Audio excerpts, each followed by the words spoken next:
Hello everyone, welcome back to New Nostalgic Plays, and my name is John, and today we are continuing our adventure in HIVESWAP Act 1. We are playing as Zephyros Trido, at least I think that's his name, and we just started getting control of him, so let's browse around his room and see what's going on in this weird alien planet, or universe. Can we hop back outside? This leads you to your gander precipice. Okay. Good, honest gandering. Let's gander. With all those drones out there, no way. Okay. I think those were the weird monster things flying around at the start. White gloves, shoe polish, training silverware, everything an involuntarily aspiring butler needs. Oh, he wants to be a butler? You've already tidied your butler training materials. Even the ones you used to tidy the other ones. That's cute. You play pusher, of course. Burgundies are ideally suited to this position because of their telekinetic powers and their ability to commune with dead players? Ooh. Also, pusher is the most dangerous position and no one really cares if rustbloods get killed. That's harsh. Sounds like a weird pool cricket game.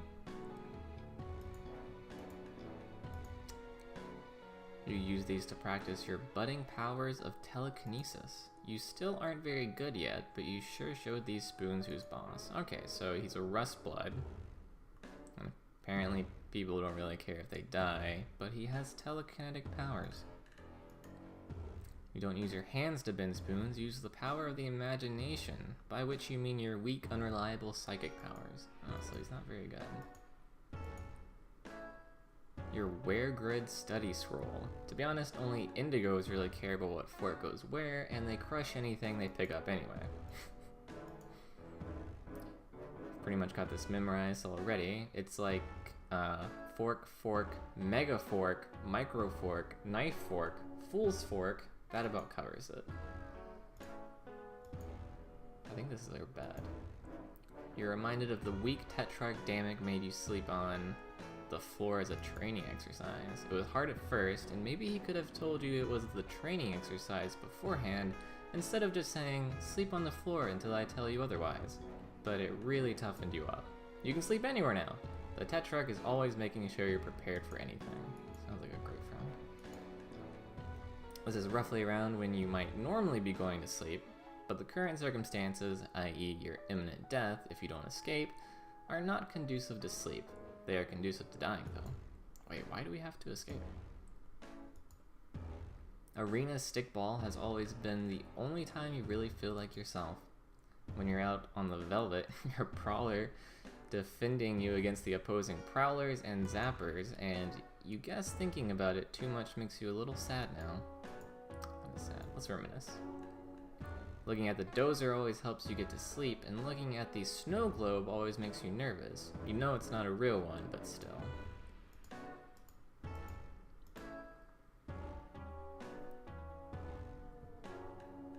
Find all the things we can click on. Oh hey, it's your arena stickball gear. You play pusher. It brings back fond memories of your seasons playing in the Outglut Grub League. You're trying out for the Thrash Thrust Junior League soon, but you're a little rusty. If you blow it, you could get cold. Jesus.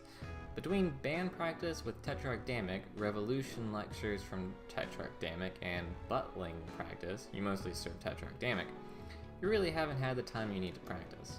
Speaking of, there's your brand new butler uniform. It brings back less than fond memories of when you ordered it. Sweeps ago. Delivery to rustbloods like you is so slow. And hey, there's your smash suit from when the Tetrarch helped you practice cool action movie stunts. Your memory from that time is a little fuzzy. Yeah, that's fair.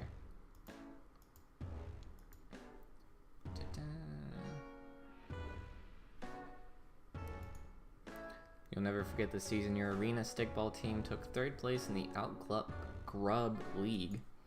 But just in case you do, this featureless white orb is here to remind you. Every low blood who ever picked up a mic dreams of competing on Slam or Get Cold. The winner leaves their unhappy life behind for fame, fortune, and the love of millions. The losers leave their unhappy lives behind for relatively certain death. I forgot how harsh the trolls were. The bollocks look pretty sweet in this picture. It's your tablet. You use it for pretty much everything. Your auto-tune mic is plugged into it. Okay, that's cool. The grubbles, if you buck, we won't trouble to resist throwing fists while you sift through the rubble. Alright, it's sort of hard to spit your quasi-revolutionary rhymes with any real fire while dressed in your butler uniforms, though. Damek says you're subversively transforming the rags of your oppression into the fatigues of the revolutionary through your jams, sorry. But you're kind of worried about your performances will be drowned out by the sarcastic orders to polish the silver. I'm down with that.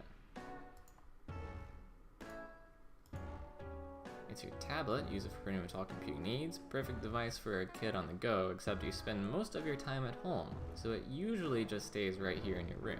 Unfortunately, a kid on the go is probably exactly what you are now. You really should grab it. Besides, your mic is plugged into it, and you're not sure leaving that behind. Alright, pick up. You gather both tablet and mic with one practice motion. They're attached, so the motion probably didn't require as much practice as you might think.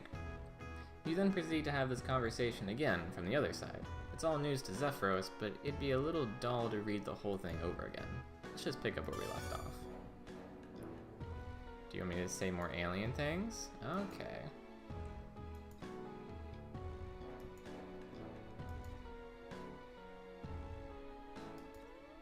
Right, so we've gone over this conversation already.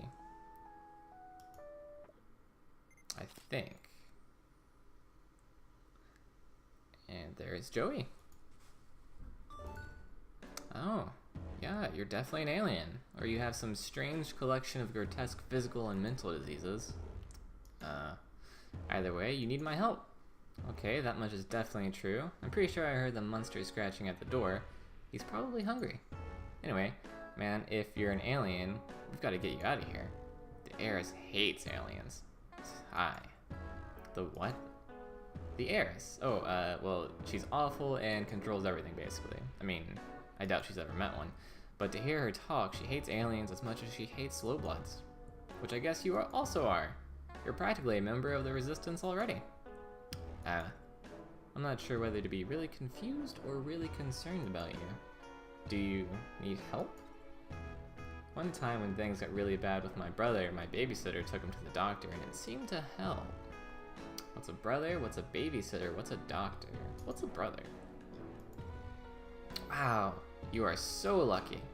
I really don't know. Sad face. Okay, I'm definitely concerned. Being concerned is what friends do for each other. I've never had anyone but Tetrarch Damek be concerned about me before. Oh geez. I bet the other Tetrarchs will be extremely excited to hear that there's an alien helping us now. Sure. But I'm sort of pretty focused on not being killed by the monster in the other room at the moment. That's kind of my main deal right now. I don't really have a lot of time for anything else. Right, yeah, of course. I'll help you. And the Tetrarch too, because, well, I think... Okay, I hope this is also helping him somehow. Which reminds me, we really shouldn't be talking like this. Like what?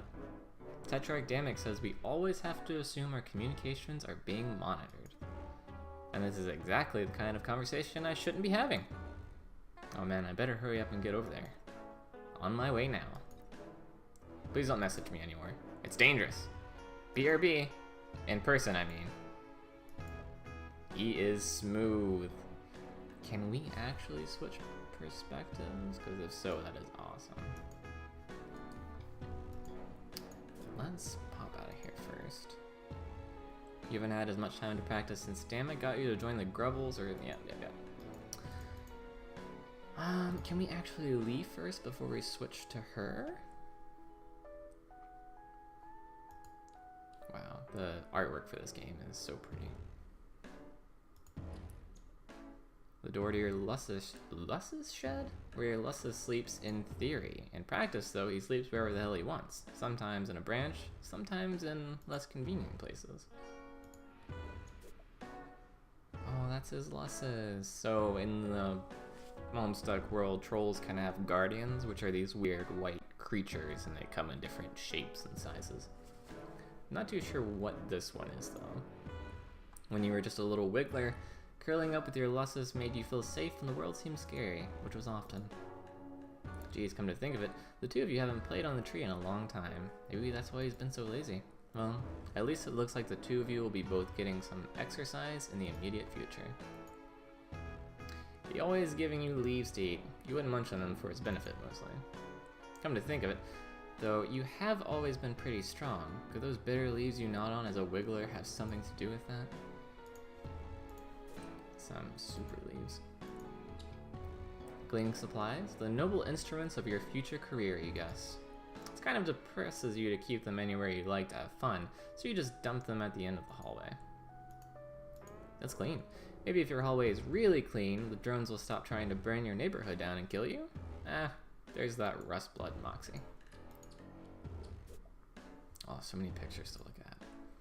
Kinda wish you could live somewhere with more trees, and maybe then he'd be less asleep always. Like most things in your life, though, you didn't really have much to say in the matter. Tetracdamic had you act out scenes from some of your favorite action movies, which just so happened to be his favorite action movies too. You're lucky to have a Moirel who really pushes you. This is from the 12th Parage's Eve when Dammit gave you the auto-tune mic he made.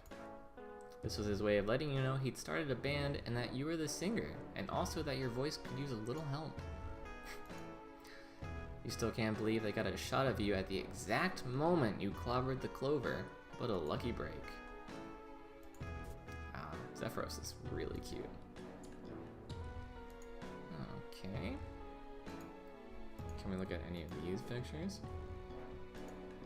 The Tetrarch plays lead drums when you guys perform. You didn't know that lead drums were a thing until Dammit told you he was playing them, and that you were in a band with him. In contrast to Tetrarch Dammic's percussive machismo, your stage persona is more skittish, as if you vaguely terrified of the implication of your own pseudo-revolutionary rhymes. Which is not far off the mark, as one of the implications could be your execution. This was a great night. Dammit insisted you have half the flavor disc. Your Lussus took this picture, a delightful trick he has never repeated. Flavor discs. You guys have a lot of fun in the studio, as evidenced by this candid selfie Tetrarch Dammit told you to take.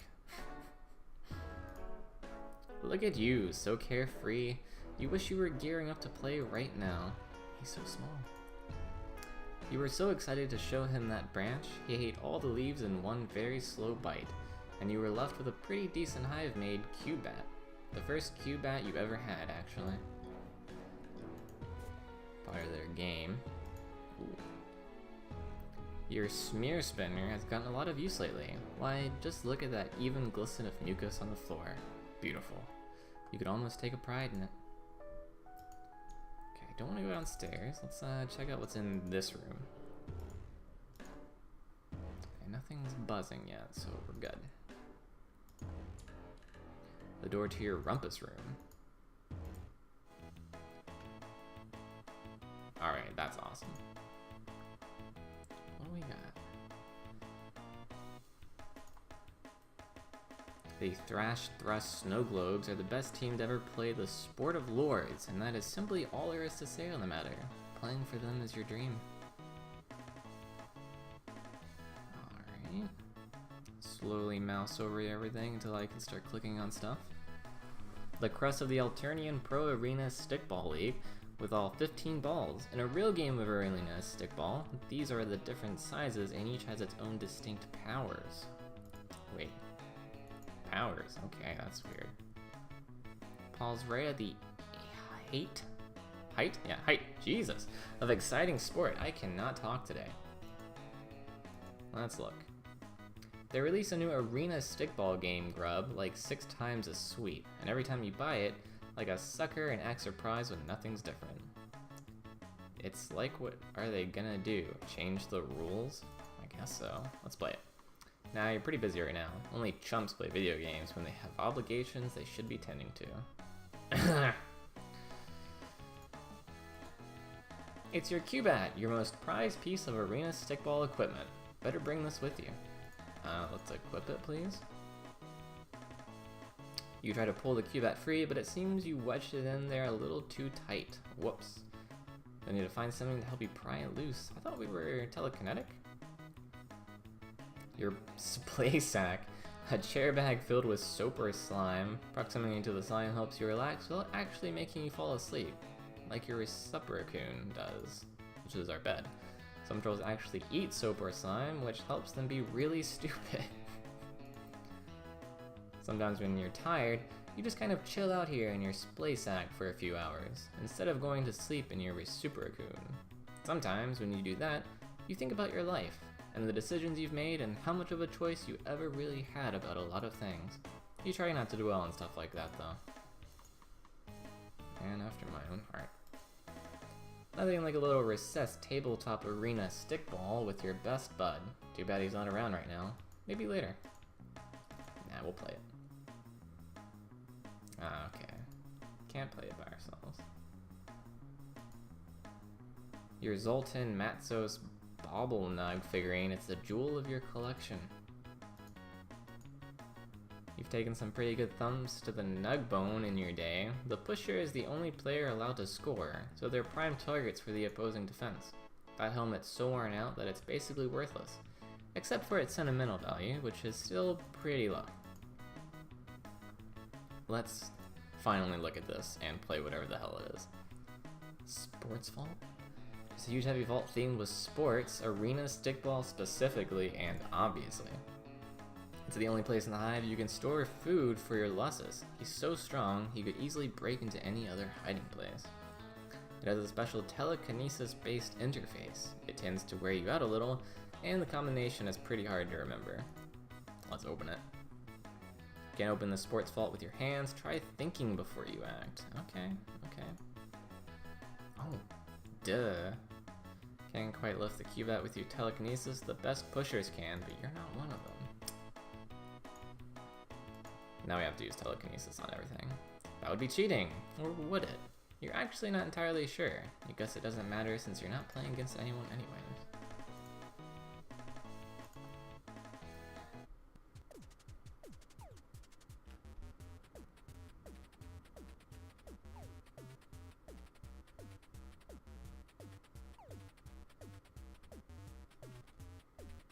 Oh no.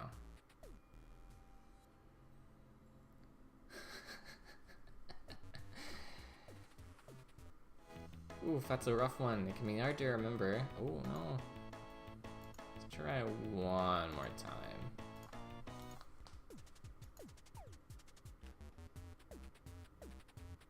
I'm not playing this, by the way. It's a little cutscene. But you never know. Third time might be the charm. Definitely isn't. You have died, I imagine that says. That's a rough one. It can be hard to remember the path when you're already concentrating on your shaky telekinesis. It helps if you have some kind of guide on hand. You've got just the thing, but you don't think it's in this room. Is it not the Florp guide? Can I use telekinesis on that? Alright, so there is a guide. It's not in the room, so we gotta find it because we want to open up the vault. Don't know why, but I do. Okay. Let's head downstairs. I think you should find something to protect yourself with. Okay. So there's some sort of guide, and it's probably in the bedroom, maybe?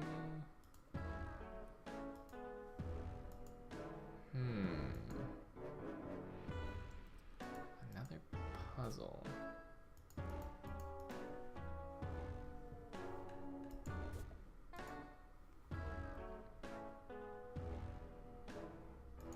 I think it has anything to do with butlering.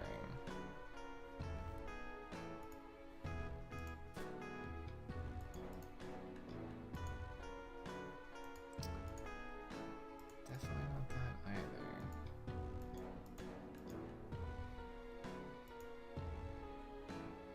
Ooh, okay. Your mind flexes with the pulsing might of phenomenal telekinetic powers, and you bend a tiny little silver spoon without even using your little grubby fingers. Big tough guy. Better bring this along just in case you run into any bent soup. Ha-cha-cha. Can I make more though? You know. Okay, no, we can't. It's a good thing you may end up on the run pretty soon, you guess, because taking your rights with a pile of bent spoons would be suicide.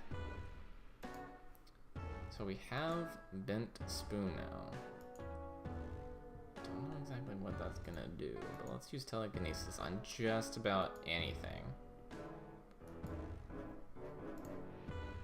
Got some dope shoes. Alright, let's blitz on out of here.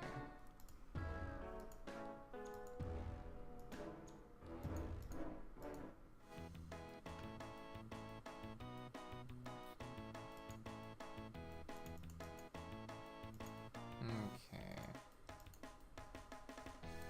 Can I pry this out with a spoon? Oh, yes. Got the Cubat. This thing packs a wallop, especially when the tip is chalked and it's carried by you. Alright, we've got the bat now.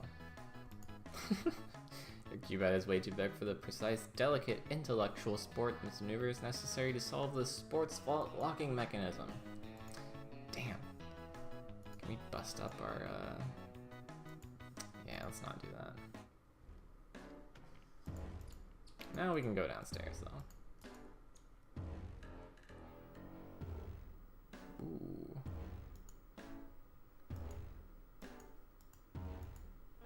Oh, that's so pretty.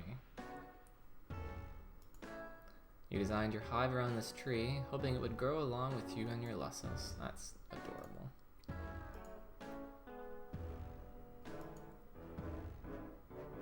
That looks to be the heiress. Doesn't seem too nice. Okay.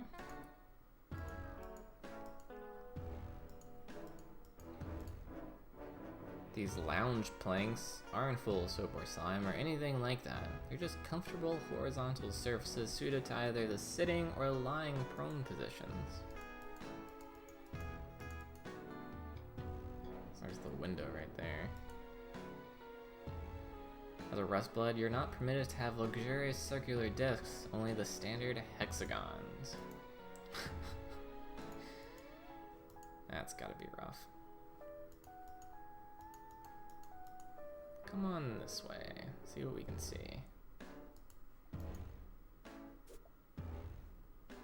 Jeez. Your Imperial Edict mandated portrait of the heiress. She rules your planet with perfectly manicured golden fist. You know it's perfectly manicured because she recently issued an Imperial memorandum about her new nail art. The drones outside are doing her dirty work.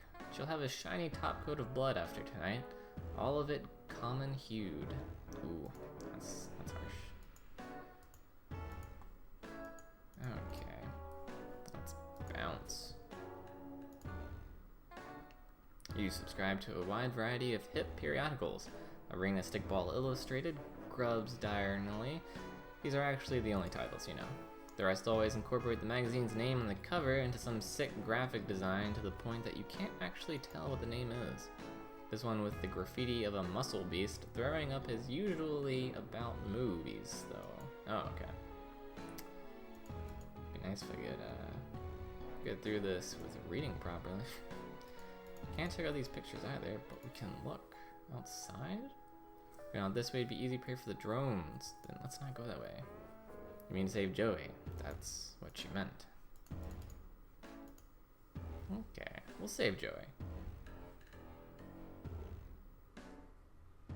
Oh, there's our Lussus. He is adorable.